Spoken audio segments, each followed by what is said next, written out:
Dobrý den. Ke známkám se můžeme stavět tak, že jsou pro nás extrémně důležité, anebo že jim nebudeme věnovat vůbec žádnou pozornost. Oběma pólům se budu věnovat v tomto videu. Vítejte. Oba póly jsou z mého pohledu jen dvěma stranami jedné mince. A ta mince se nazývá potřeba přijetí. Zažívat pocit přijetí a následného ocenění je jednou ze základních lidských potřeb.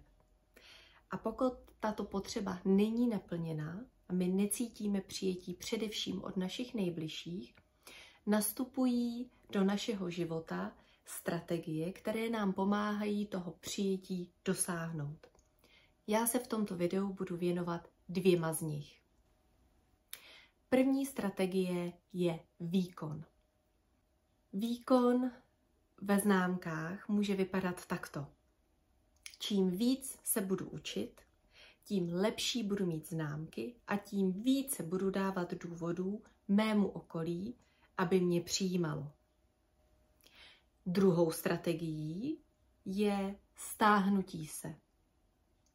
Pokud přijetí necítím, můžu zaujmout postoj typu vy mě nepřijímáte, tak já vám na ty známky peču.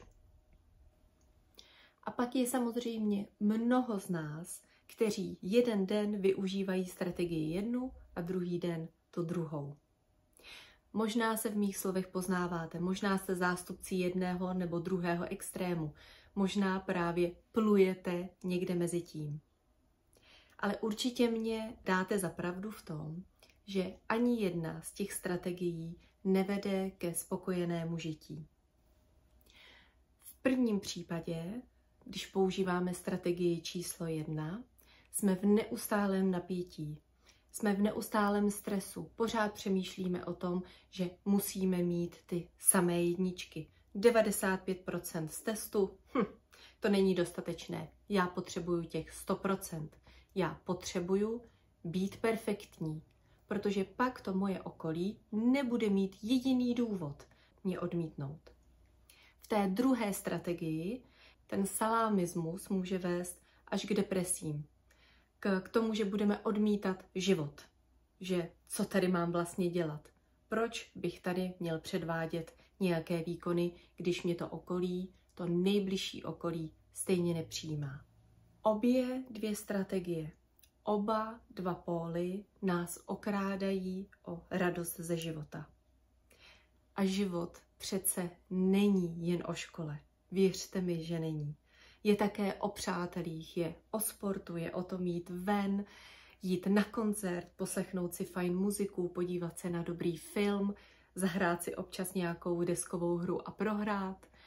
Je to prostě o tom, žít ten život tak, abychom se v něm cítili dobře, abychom byli spokojení, abychom dělali to, co nám dělá radost.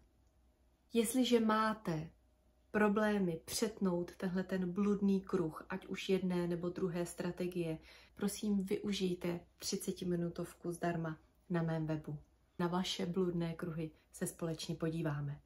A příští týden se podíváme společně na sebelásku. My jako lidé, když nemáme rádi sami sebe, vyžadujeme pozornost, ocenění a lásku z okolí.